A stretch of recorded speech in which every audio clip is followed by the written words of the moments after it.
And it says we're live. Yeah, it usually does. Versions of live. Yes. We're heading into the 90s. We like to keep the air conditioner running because it's springtime in Texas. Ko-fi.com, the blanket fort. All donations gratefully accepted, especially if they keep us cool. Coffee. Definitely coffee. This has been a coffee day. I am not very well. Started new medicine today. I'm a little grouchy. King Harvest Imperial Coffees at www.kingharv.com. If you order from him, let him know you heard about it from us. Among the Leaves Tees, if you need a sassy t-shirt, he's got sassy t-shirts. Again, friend of ours, let him know you heard about it from us. And the pollen is starting to hit. Yeah, it is. Which is not helping any of us right now. And the weather's changing again. Yeah. Still. We went from the 40s for a high and a low in the 20s to today it's supposed to be what, 95? And a low in the 50s or 60s tonight. Because it's Texas. Yeah. Depending on who you ask, it's a high of 95 or a high of 101, depending on who you ask. Yeah. Oh, it's going to be warm enough that I can enjoy sitting on my porch. Yeah. It'll be too warm. If you're not lucky, it'll be too warm to enjoy sitting on your porch. Yeah. Oh, it'll only get up to 101. I'm good. Yeah. Yeah. And that's what y'all are seeing out there. Yeah. Definitely unplug the warmer under the chicken water. Yeah, no kidding. Oh, allergies have been getting a lot of people. Yeah, the joints are not real happy either. No, they're not. In addition, the VA, in their infinite wisdom, and nobody knows who, decided to stop my back spasm medication. Yay. So I'm now out of that. So I already hurting puppy. And I got to go to therapy this afternoon. So I'm going to be a one grumpy asshole. What time are you going to therapy? 3. Okay. Yeah. We had a writers group meeting last night,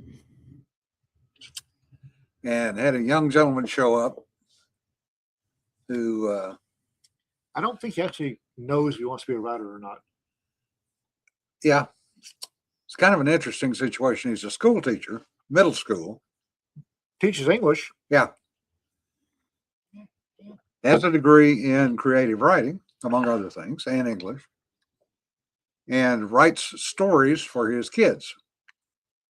If I understood him right, and you might want to correct me on this, he writes stories to help them pass the STAR test. Yes. Which is our state accreditation test. Thank yes. You. And when they're having problems grasping certain concepts, he writes stories which I think is pretty much genius. Yeah. And he kind of got fed with a fire hose. A little bit. I left early, and they were still pounding concepts into that young man. Yeah. I think a lot of people want to be writers that just don't want to do the work. I'm not sure he wants to be a writer, though. Yeah. I think he's writing for 2 reasons. One, to help the kids, first and foremost. And second is a little bit of a relief valve. And that's completely understandable. I mean, yeah. A lot of us write for relief valve. Yeah. Whereas when I write, and it's been a lot of years, I'm giving that, it actually adds pressure rather than relieving pressure. Yeah. Because I have the skills to write. You don't have the desire. I don't have any desire. Yeah. Well, one of the things that I brought up last night, and some people have heard of this, and apparently he was one of the ones that has not, is Lester Dent. And yes, you've heard me say many times there's no one right way to do things in writing, but Lester Dent put together a pretty good pulp fiction, how to write a short story. And he basically says break it into 4 acts. about 1,500 words each act. For a 6,000 word short story. Yeah, for a 6,000 word short story. But there are key points that he brings out that I think everybody can use. And that is to always introduce all the characters as soon as possible. And also bring them into the story as early as possible, in addition to putting the hero in some kind of conflict. And that's where you usually do your first plot twist. In the second 1,500 words, you shovel more shit on the hero. And if you're lucky, you get the second physical contact. So again, what you're doing here is your try-fail sequences. The third 1,500 words, you start making some headway. And you may or may not have another plot twist. You may or may not have another physical conflict. It may be a mental conflict. What you want to do, and this is a good point, is to avoid the monotony. In other words, you don't want to have these same things happening over and over. But you also want to make it very swift action. Don't waste words. Don't do a 500 word soliloquy on info dump, for example. It's a short story. You don't Yeah. have time. And also remember to use all of the senses: hearing, smell, taste, feel, and see. Everything. Use everything. And spidey sense. And then the last 1,500 words is where you wrap everything up. And that's also where you can add in another plot twist. David Eddings did a lot of the plot repeats. Well, just about every one of his series. Yeah. The overarching was a repeat. Yeah. But he was good enough that I at least didn't mind. Louis L'Amour was known for only having 7 basic plots. 7, I only count 2. Yeah. Somebody came up with there were 7, but 7 for 100 books still means a lot of repetition. Oh, yeah. But it didn't matter because for the most part he was good enough. Yep. Now there were some things that I hated. I mean, he has to jump out of the water and put his fist into the crevice to get a hold to drag himself up. Lever himself up. Yeah. That happens in A lot. A lot. a lot. And the affair fight is never over until the flying mare has been used. Yeah. I mean, he did some repetitive Yeah. stuff. Oh, yes. But I'm willing to bet, since he was a bare knuckle boxer, the flying mare was probably one of his favorite moves when he was actually fighting. Oh, yeah. So he mentioned it all the time because that's what he knew. Kermit says, do not taste the science. It depends. If the science is food science, it's necessary. Unless it's English food. Well, that's Doesn't matter not if food, it's- you know. Doesn't matter if you taste it or not, there is no flavor. Yeah. Well, be fair, the English make a wonderful breakfast. Yeah. A full English breakfast. I'll give you that. They do make a good breakfast. But once breakfast is over, they forget how to cook. Anybody that'll broil a steak needs to get right with Jesus. Well, and they don't know how to cook bacon. They don't know how to slice bacon. Yeah. Well, that's true too. They don't know how to make coffee. The lady is correct. They do not know how to make coffee. Yeah. I'm not sure they know how to make tea. Oh no, they I have. didn't say they don't make a lot of tea. I'm not sure they know how. Yeah, that's the point. It's Indian food does not count as English food. Indian food is more eaten by Englishmen than supposedly English food. Tom Rogan me. I rarely had a bad meal in England, but the question is, did you have a good meal in England? The odds are probably no. Did you often have good meals in England? Jennifer nails it. Conquered the known world of spice and then refused to use it. Yes. they'd sell it. They made Yeah. fortunes selling it, but they didn't let spice touch their food. Well, if they'd used it, then they wouldn't have had it to sell. Yeah, Nancy, the English still think instant coffee is coffee. No, Well, I know why. chicken tikka masala is now the most common Scottish meal. Well, if you're given the choice between that and haggis, which one are you going to eat? You Tom. know, I was drinking a lot of scotch, so possibly as Yeah. far as good meal goes. Well, I'm thinking if I'm in England and I'm given a choice between Indian food and English food, I'm going to use ale as my main calorie intake. Now, the thing about Indian food in England is it's been Englishized. Yeah. Much like Mexican food in Texas has been Texasized. And much as in Texas, what the English do is just ramp up the heat. Yeah. It's like the Tex-Mex version of something in Mexico is 9 times out of 10 scorchingly hot. Yeah. Whereas in Mexico, the same meal will be pleasantly mild. Yep.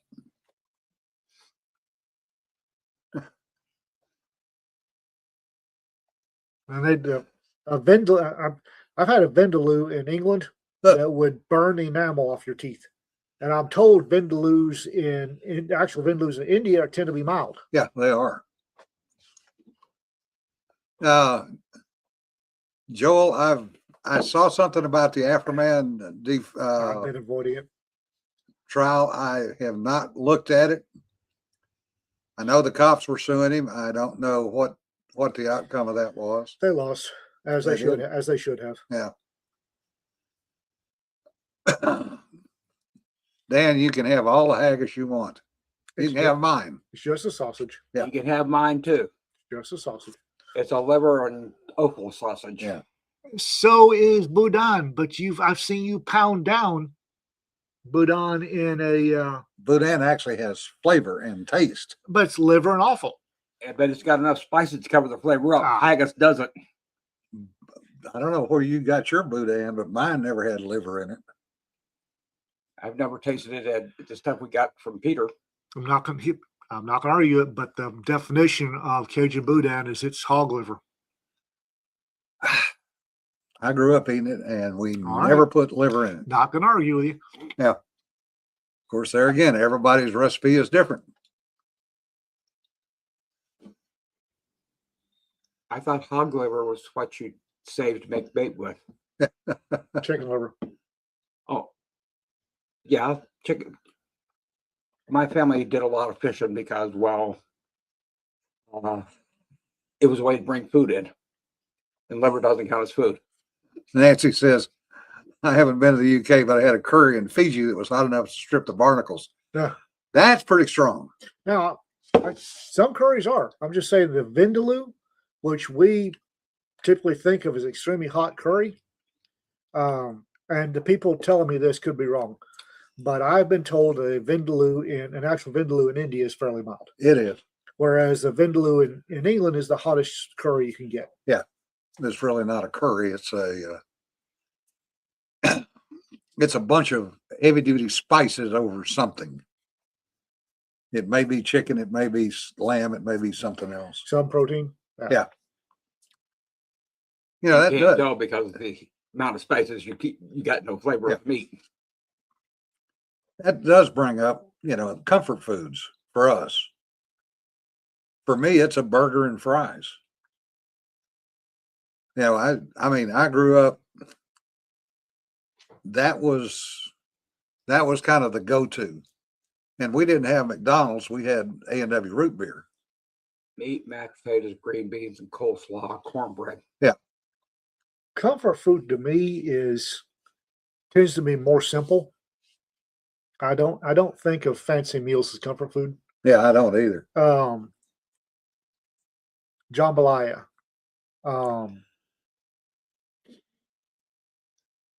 Stew. A steak is not comfort food. Oh hell, I've forgotten the gumbo. Yeah. Honestly, now that I think about it, my comfort foods for me tend to be more liquid.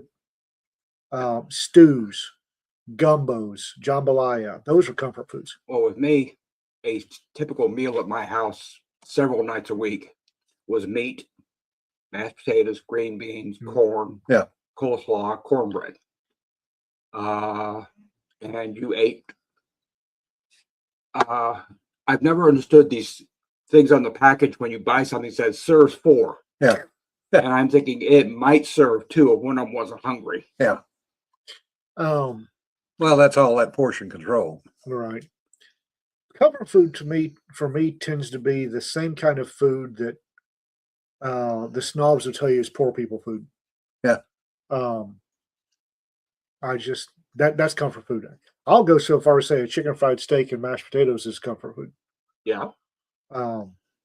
It's meat, potatoes, and warmed up canned veggies. Yeah. I say steak is not comfort food to me. I love it. I will never turn down a steak. But if I want comfort food, the steaks, chicken dumplings is comfort food. Fried chicken for that matter. Fried chicken can be. Okay. Steak fingers, fish fingers. Well, when I say fried chicken, I don't mean the stuff you get at the restaurants where it's been deep pressure. Right. I'm talking about pan fried chicken. Yeah, for me, it was burger and fries because we always had a grill, even when I was little. Because Daddy being in the oil business, oil drums were free. Right. You do Yeah. a lot with an old drum. Cut an oil drum in half, Mm-hmm. expanded metal grate, Mm-hmm. and you got a barbecue. We got Some- one of those sitting in my backyard. Some of the best food I ever had was expanded. Came out of something made of expanded metal and an old drum. But burger and fries, because it was simple and it was quick by comparison. That's it. Wow. Yeah, and I will say that, yeah. But honestly, and everybody's different. Yeah. Chilies, gumbos, jambalaya. That's comfort food to me. Yeah. I can go with any of those, and certainly stew. Stews. I do love Uh, me some stew. Not soup of all things, though. Soup is not comfort food to me. Soup always feels like something that needs a sandwich with it. I can give you that.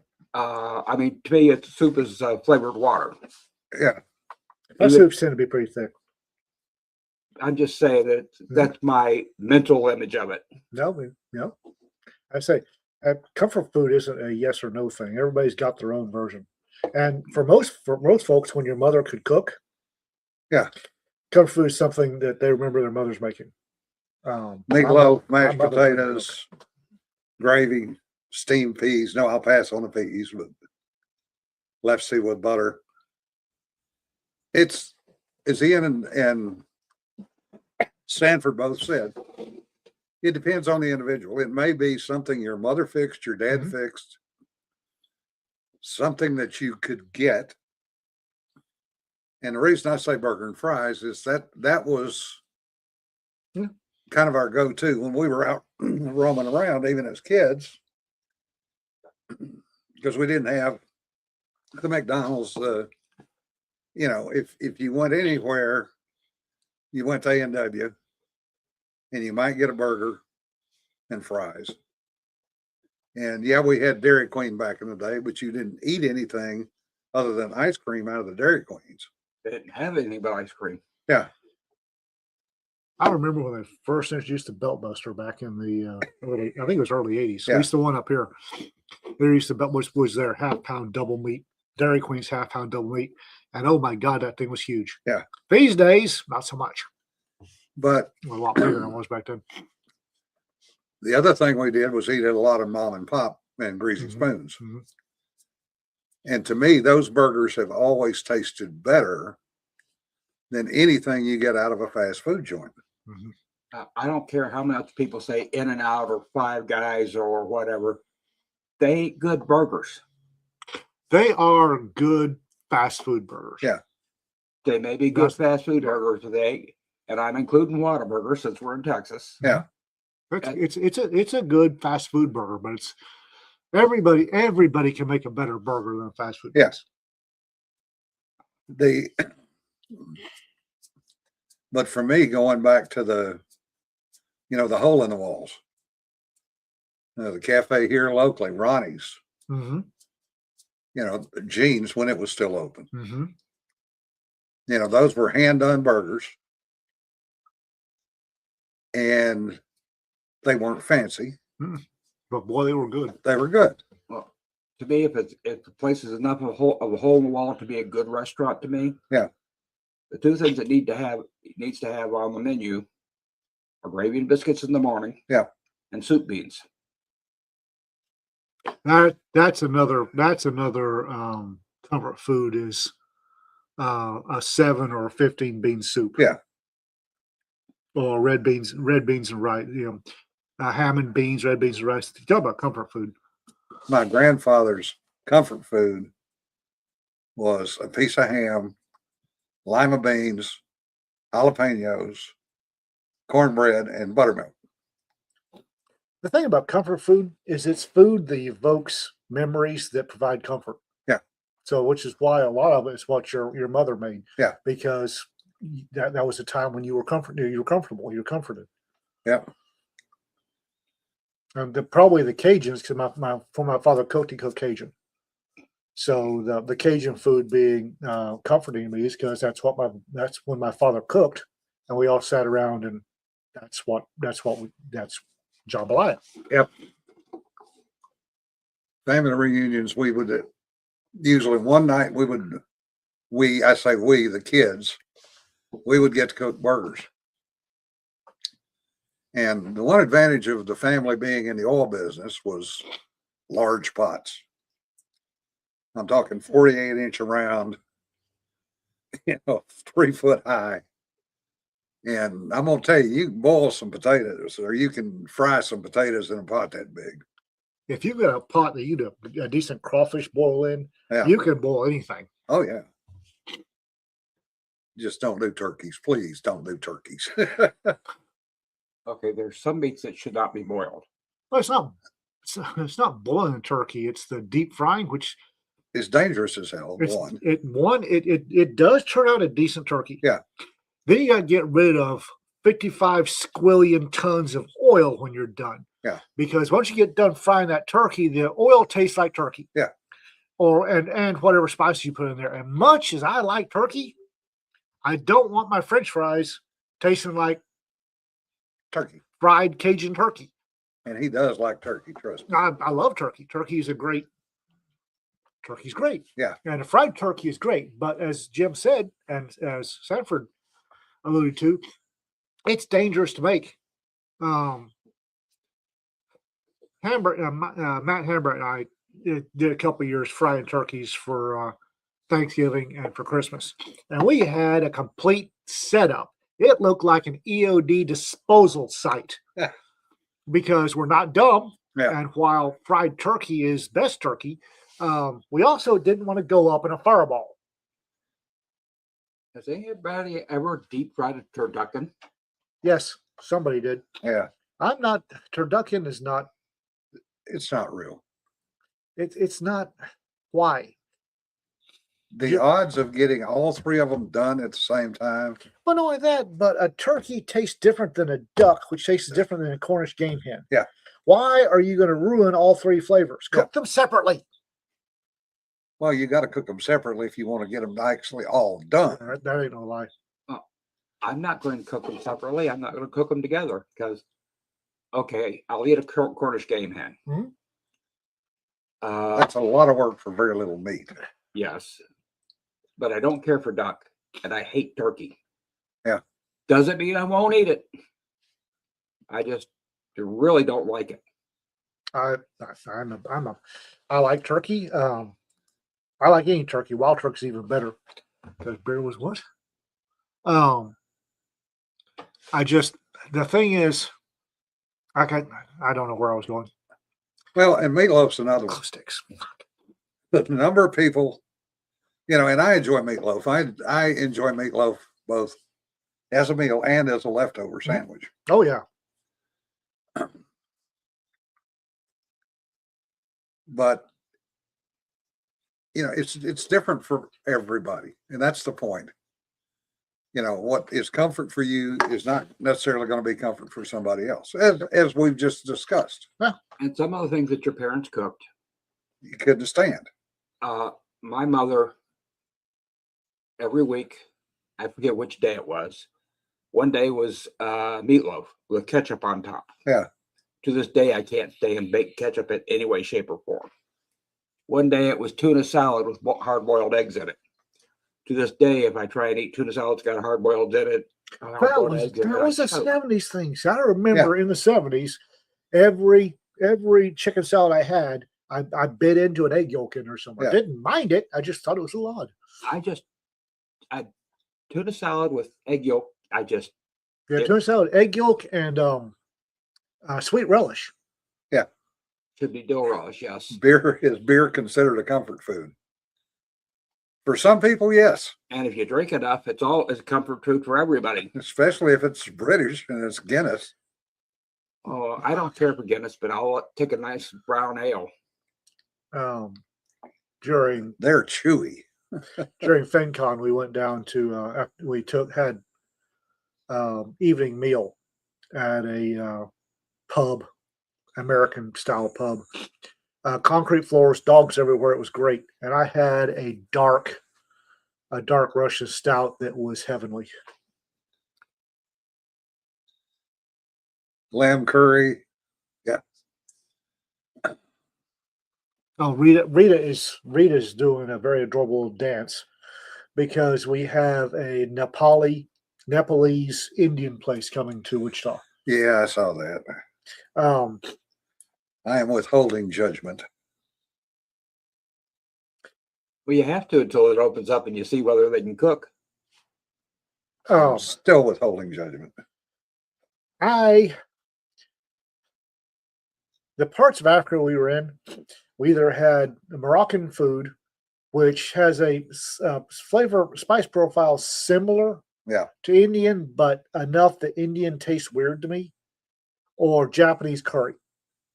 Japanese curry is somewhat different than Indian curry. I loves me some Japanese curry. I am on Indian curry. Rita loves it, so I'll eat it. I am if you can give me some Moroccan tagine or cocoa ichibanya, for God's sake. Yeah. A Japanese curry house. Yay! Indian curry. If you go to the Indian place, take cedar because I'll sit home and eat a bologna sandwich because I do not like Indian spice. I will profiles. guarantee you that Rita will be taking everybody to the Nepalese Indian house. Yeah. Boiled asparagus. That brings up the other side of the coin. The most hated food. Oh God. Liver. And for me, it was peas. Oh, and kidneys. Oh God, kidneys are horrible. We never got that. Thank God for small favors. The only liver I'll eat is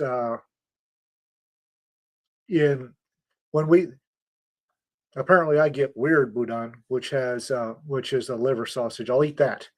But other than that, if you hand me a liver, it's catfish bait. And I'll yank the catfish out of the water and then grill the catfish. Yeah. I don't like liver. I cannot stand canned spinach or canned beets. I will literally throw up if I taste canned beets. I don't know why. My mother loved canned beets. I cannot stand canned beets. And there was a recipe I ate a lot as a child where you take 2 pounds of hamburger meat, 1 packet of French onion soup mix, and a can of peas, Oh and God. you fry it up. Oh God. Then you add some tomato sauce, cooked till warm, and you have what was affectionately referred to in my family as goop. The hell? I can't look at it sideways these days. Yeah. Tom, what you've got is a bunch of catfish bait.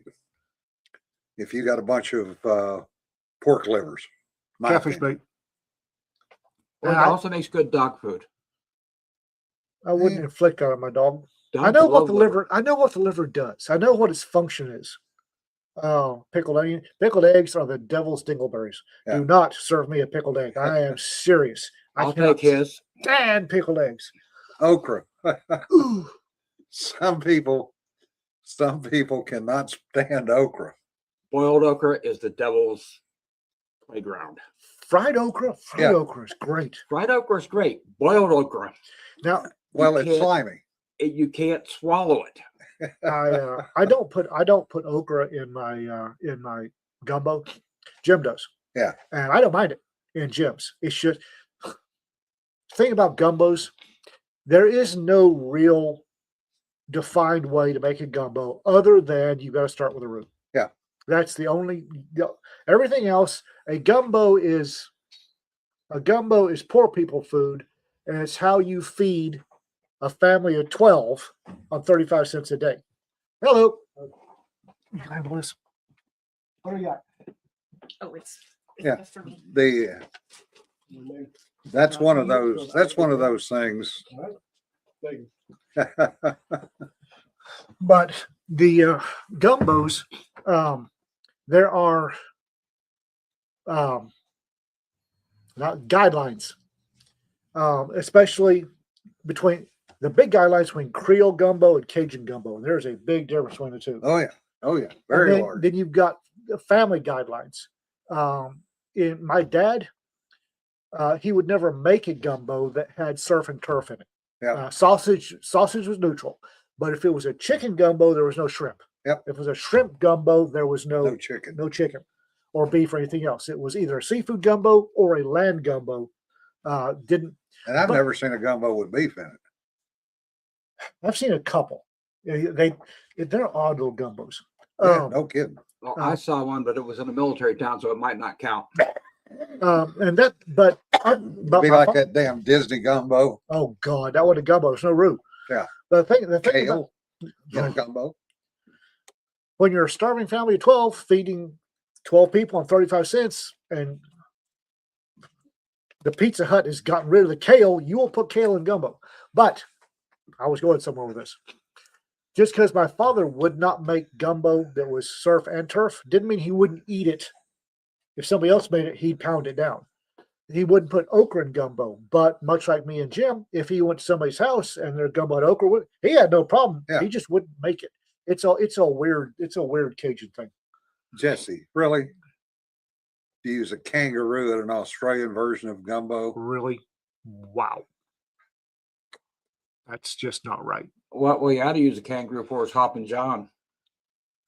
No. Well, it's perfect for frickin' no. Hoppin' John. No. Everybody does remember that Pizza Hut used to use kale to decorate the salad bar. Yeah. I'm serious, guys. That was all it was for. Was Yeah. decoration. It was not to eat.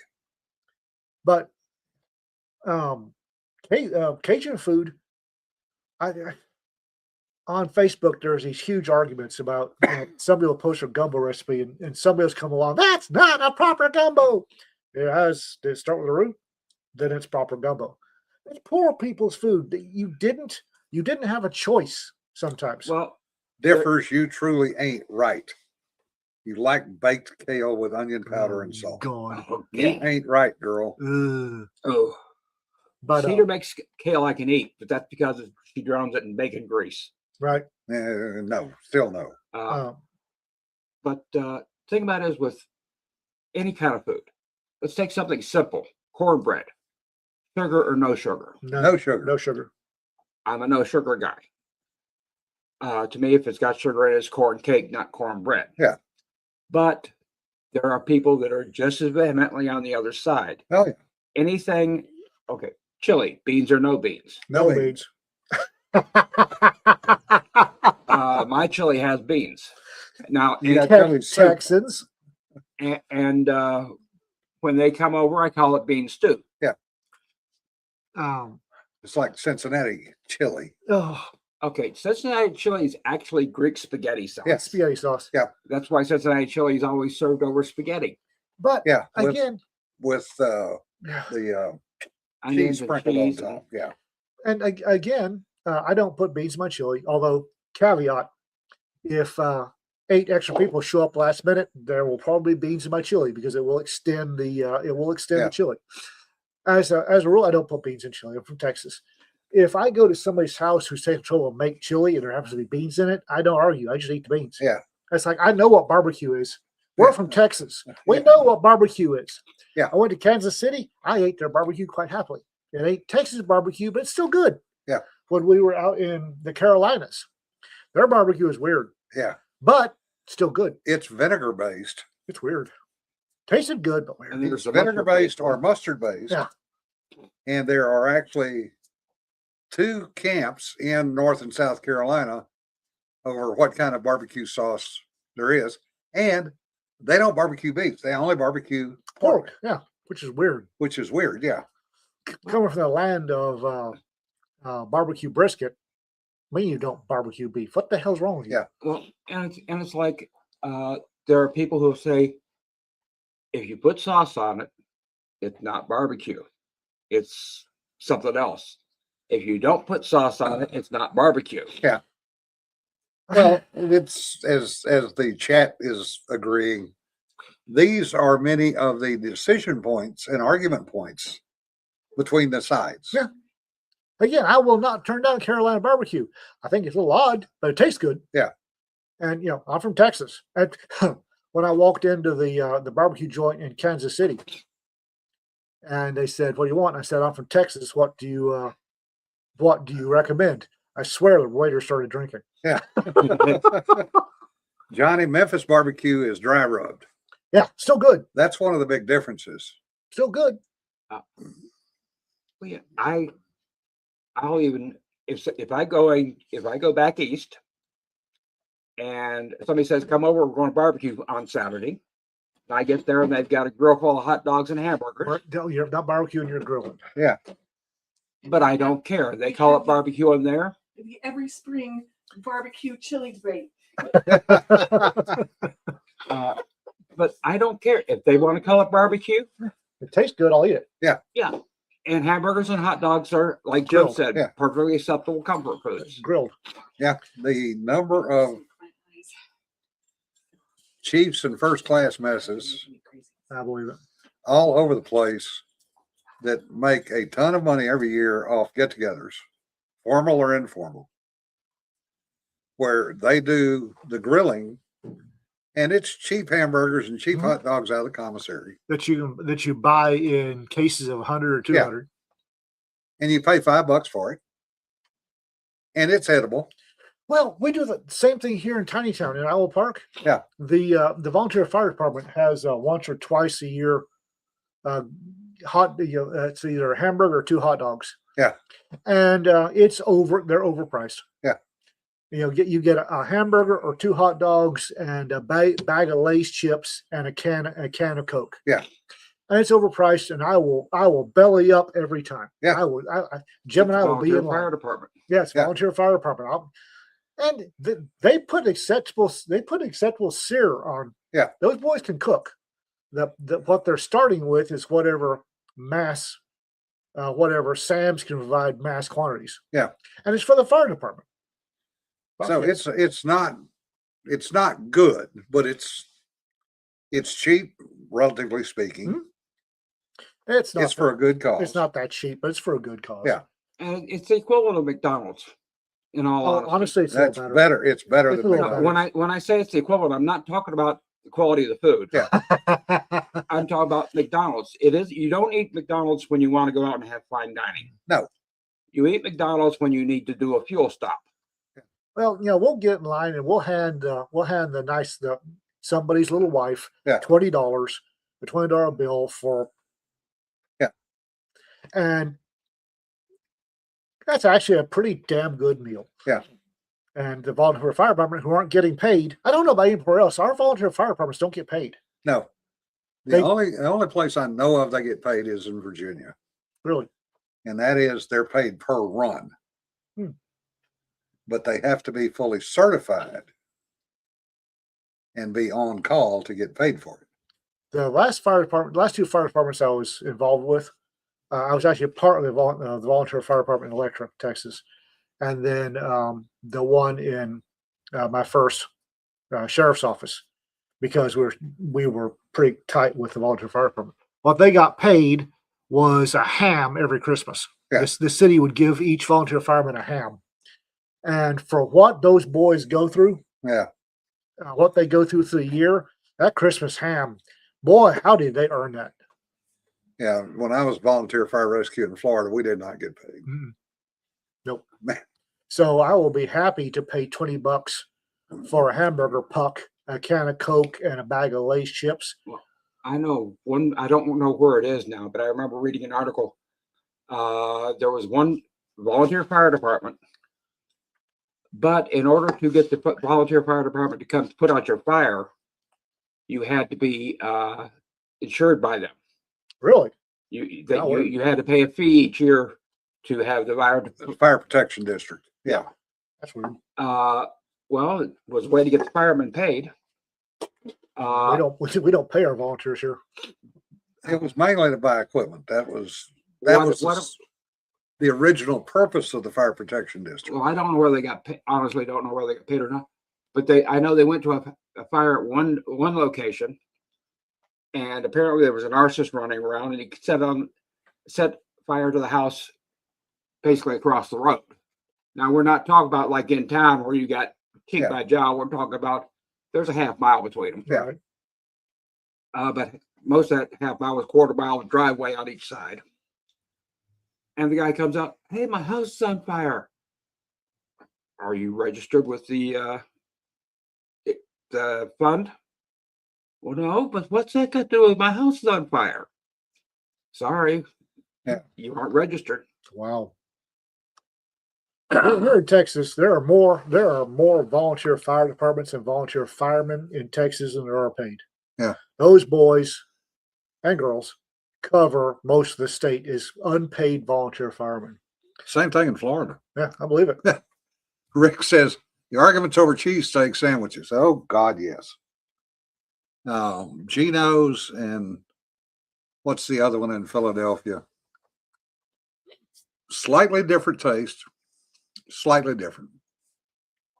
But the arguments, people literally will go to one and not go to the other one, and will not even eat a steak from the other one because they're afraid they might like it. Oh wow. Well, and of course, there's always the argument, what does not go on pizza? Pineapple. Pineapple does not go on pizza. Well, I agree with you, but as far as I'm concerned, if you want to make you a pizza with pineapple on it, If I'm not paying for it, I'll eat it. Yeah. well, I won't. I will not eat pizza with pineapple on it. Yeah. But and when I say that, don't tell me you only got it on your half because the juices run. The juices will run, yes. But if you want to have pineapple on your pizza, have at it. Don't expect me to eat it. Helen says there's a place in Manchester, New Hampshire that makes pretty good barbecue. I have a friend from Texas who said they're doing it right. Probably because the guy was originally from Texas or his wife was originally from Texas. Or he spent time in Texas. Yeah. We had a kid that was stationed in Brunswick, Maine, who was from Texas.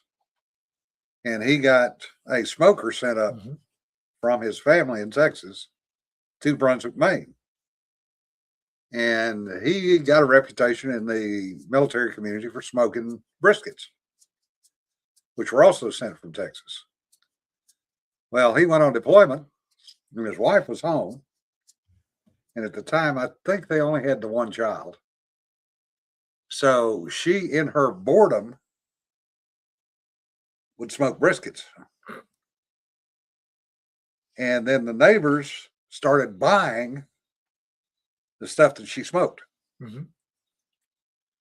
Well, 6 months later, he comes home off deployment. She's driving a brand new car. And it was apparently one of those, where did you get that? Oh, I bought it. Well, how did you pay for it? Well, with the brisket. What do you mean you paid for it with a brisket? Well, honey, I've kind of made a business out of it. That's the thing about Texas barbecue. It's primarily smoking. Most good Texas places, I'm not saying all of them, I'm saying the ones I consider to be good Texas places, the barbecue sauce is served on the side. There's a rub and maybe some binder on the brisket barbecue. Yeah. But sauce is served on the side. It's mostly smoke. And even good friends can have arguments over cooking. Oh, yeah. Kim, Does the fat on the brisket go up Up. or down? Goes up. Goes down. Fat goes up. It goes down because it's nothing but oil. It's not going into the meat anyway. Mhm. It goes Okay. whichever way Cedar puts it. Oh, As it heats up, smokes and heats up, the fat, which is flavor, runs through the meat. oh, no. Let's go up. Oh, that's interesting, Joel. Joel says we have paid fire departments in New York, supplemented with volunteer Jewish ambulance service. Serves everyone, but only operates in certain neighborhoods. I think EMTALA, I think one of the fuckity 11 federal laws about medical, EMTALA, which is emergency, I don't think you're allowed to deny anybody. That ambulance definitely falls under emergency. Yeah, emergency. but they would be neighborhood limited because They can do that, Yeah. but they can't. no, Johnny, liquid smoke should never be used, period. Oh, That stuff is an abomination. liquid smoke. Oh, I remember when Red River, our butchery was Red River Butchery until they sold to to Red Barn. Yeah. And Red River, they had a lunch special where you get a barbecue sandwich. And one time, they made their barbecue with liquid smoke, and they got bitched out for 6 months. Yep. Yeah, Z-Dog. Yeah. Sauce always belongs on the side. It should be on the side. It should be up to the individual, whether they want to use it or not, Mhm. and how much. And then I'll go into some place and get a Well, get except for pulled pork. sauces on the side. Sauce is on the side there too. I got half a chicken one time at a barbecue joint. And it was drowning in barbecue sauce. Wasn't bad, but guys, smoked chicken, barbecue sauce on the side. Yeah. It's the way of it. You know, but that's again one of those where there are always two sides to it. Oh yeah, at least. Yeah. And it's just like everything else in the world. There's always more than one side. The question is, are you willing to listen to the other side? And that's, I'll tell them what's wrong while I'm pounding down their food yeah. if it's good. Now like I said, I've had what is that? Is it Watertown that's outside of Fort Drum, New York? I think so. Waterford, Watertown, Water something. I think it's Watertown. Is a town outside of Fort Drum. And in the 80s, I had a TDY to Fort Drum. And about midway through it, I was missing home. So taxi driver, I paid him way too much money, by the way, took me to a fantastic, quote unquote, Mexican joint in Watertown. Oh God. Yeah. Yeah. I know how that went. Yeah. Taco Bell is better. Well, they came out and for one thing, they charged me for every bowl of chips, which I thought was odd. Their salsa was either Hunt's or Heinz ketchup with black pepper stirred in, and the chips were a bag of Fritos. That should have been a clue. I've had a lot of Mexican food. I have enjoyed most of the Mexican food I've had. The stuff in that little restaurant in Watertown, New York, was not edible. And they were quite proud of it, too. Quite proud of it. We've had Texans come through here say it's this is the best Mexican food they've ever had. Were you holding them at gunpoint? Yeah. And the place was the place stayed in business. It wasn't something that had just started. And Well, I was there on TDY, so I don't know how long they'd been there or how long they lasted. I but know they were there in the late 70s. Oh, you ate there? No, I paid for food there. Good point. Yeah, no, it was literally of ketchup, stirring some black pepper. Here you go. Here's your salsa. Not a place to. No. Nashville hot chicken is another one. That's one of those things, and I'll use that term loosely, that somebody created trying to make a play on, my opinion, buffalo sauce. What the hell is Nashville hot chicken? That is basically hot sauce chicken that's fried. Yeah, it's different. It's odd. Now, Well, and that's all buffalo wings really are is you deep fry some chicken wings, unbreaded. Yeah. And dump them in some Frank's red hot sauce. Yeah. And it has to be fried, so it's going to be your actual buffalo wings. every fried chicken you get in the South, especially if there's a little black grandmother in the kitchen, Yeah. it's going to come out with hot sauce on the side and a jalapeno. Yeah. Rita can't eat fried chicken without a jalapeno. Yeah. And it comes out with hot sauce and jalapenos if in the South. Yeah. So it sounds to me like they're just going one step further and putting the hot sauce that should be on the side. Yeah, On in the the chicken. chicken. Yeah. Dan says worst Mexican food, and no wonder why, was in Latvia. Dovopis, whatever, Latvia. The burrito was nothing but chicken and canned green beans. That does not surprise me. Yeah. I am not surprised. They look sort of like chilies if you squint at them wrong. Pace in Cisco catalog. This would be the 80s. Did they? I guess they had Pace in the 80s. Yes. I probably did. I don't remember. I like Pace as a off the store or off the shelf salsa, but quite honestly, most of the Mexican joints that we frequent make their own. Yeah. I'll use Pace. I like Pace. But like I say, I go to a Mexican joint, I'm not expecting Pace in the bowl. Yeah, Richard, I've heard that Popeyes has filed for bankruptcy. That's kind of a shame. That does not surprise me. Yeah. Quite honestly, have you been to one in Ichipa? Yeah, it was all right. It was okay, but you couldn't get any friggin' service. Yeah.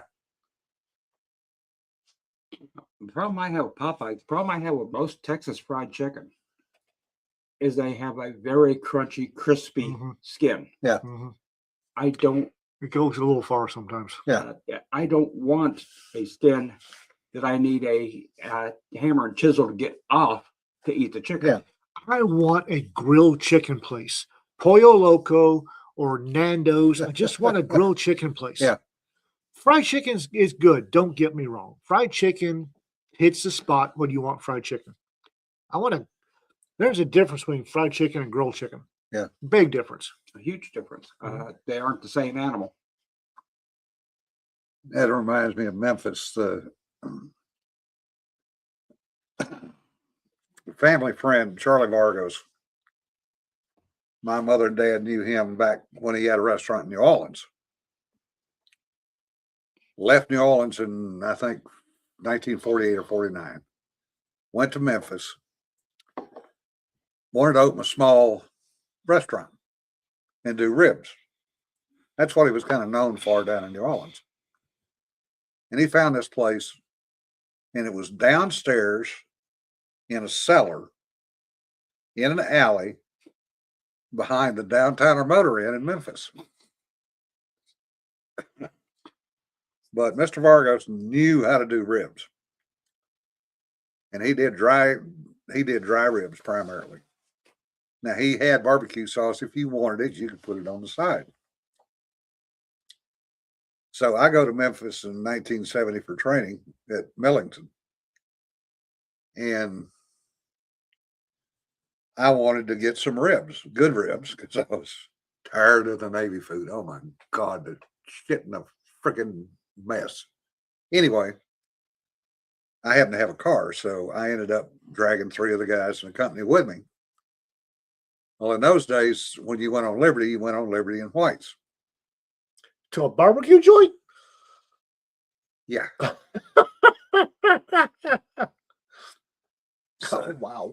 So this is a Friday night, and I'm telling these guys we're going to go find this barbecue place that's rib barbecues. Have a good tablecloth. Tuck, tuck, tuck, tuck. So we go down there, and I'm trying to explain to them, guys, this place is in the cellar in an alley in Memphis, and this was before we went in and cleaned up Beale Street again. So things were kind of sketchy in downtown Memphis back then. We find it, get a place to park. We're about a block away, walk down there. And go up, and here's this friggin' steel door. And knock on the door, and the thing slides open. Yeah. Big black guy. What you want? Food? Mr. Vargo's place here? Yeah. Come on in. So we go in, and the big black guy kind of points us toward the dining room area, which was down a hallway, and it wasn't that big. And he shakes his head. And he goes, "You boys really ain't that stupid, are you?" Well, We kind of looked down and went, "Yeah." He went and got dish towels and brought us dish towels so we could tuck them in to our uniform shirts. Too bad there wasn't a barber shop nearby with that. you was cool. Yeah. Could have used that, trust me. And I asked him if Mr. Vargos was there. And he goes, "You know Mr. Vargos?" I said, "My family, yes, we know Mr. Vargos." Well, Charlie came out. "What the hell are you doing here? I ain't seen you since you were a little kid." Back and forth, back and forth. So we were ordering ribs. Rick, we should have thought of stripping off the jumpers, but if you're not wearing your barbecue, by the time you're done, you didn't get eaten at a good Yeah, barbecue place. we would have probably been written up by Shore Patrol if they could have found us. And so they just kept bringing us ribs. We kept eating. Like you do. And I remember he had Old Milwaukee, which I freaking hate, but it turned out to be free beer and a free meal. And he said, "Y'all, come on back anytime you want to. Don't worry about the line." And I went, "What line?" He said, "Well, you got here early." When we left, the line went all the way down the alley and around the corner. So people wait get in, and they're looking at us. We walked out. Because, Rolled out. well, we had the dish towels. And everywhere it didn't touch. Yeah, it was kind of a square that was white, and everybody had red splotches all over their pants, their rest of the blouse. We ended up having to go back and literally get rid of all of our jumpers and our pants because you could not get them clean. Not on whites. Not on whites. We did go back a couple more times that year. If you get served a plate of ribs and you grab the bone, twist, and pull, and it comes out, you're about to have a really glorious experience. But it was really funny. Yeah, and it was so funny because the big black guy who actually turned out to be one of the chefs, just shook his head and "You boys are stupid." Yes, sir, we are. Showed up in whites to a barbecue joint. Yeah. But it was well worth it. And Oh yeah.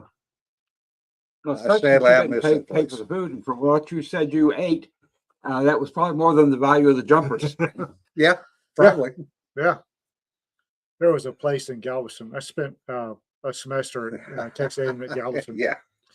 And there was this long time ago, and there was a place on the beach. I think it was called Snuffy's. Yep. And what they served was whatever the hell he caught that day. Yep. He would go out. He had a boat and would go out to rigs offshore and would fish around the rigs. So mostly it was grouper. So he would come back and he would serve. You had grouper and French fries and tea. And there were no substitutions. You sat down. Nobody asked you what you wanted to eat. He just, there you go. Yeah. A grouper steak, French fries, and tea. Maybe green beans, I forget. And it was a corrugated metal shack. And every time the line, and once the last grouper steak went out, he shut the door. Done. The line was always down the beach. Yeah, Rick, they did have the locker shops outside the main gate. run by the CO's wife. And when I went back through there in 73, when I changed rates, they had actually relaxed it. You could change and go out the gate in civvies. We've wasted another hour of your time, folks. Oh, we have. This was all food all the time today. Well, and a little bit of writing. By the way, y'all know what a tar paper shack is? Oh, yeah. 2x4 frame with tar paper separate to it. A lot of people lived in it. Oh, yeah. Well, still do. A lot of people still do. Well, it's harder to live in it in the north. I believe Uh, that. But used to be a guy in Kentucky. Now I'm talking 50 years ago, 60 years ago. Yeah, paper shack. And he had a cast iron stove in it, one of the old wood stoves. Mhm. Yeah. And he'd fire it up in the morning, and he made food. When I say this, it was whatever went in the pot went in the pot. Yep. Whatever he could get cheap. Yeah. And he kept that pot out all day, and he kept baking cornbread. Yep. And you walked up, and I don't know, quarter 50 cents. It was cheap. And you got a bowl of food, a piece of cornbread, Yep. and there was a dipper, a bucket full of water with a dipper in it over there. And you could dip yourself some water if you wanted it. Yep. What you ate? Food. Oh, yeah.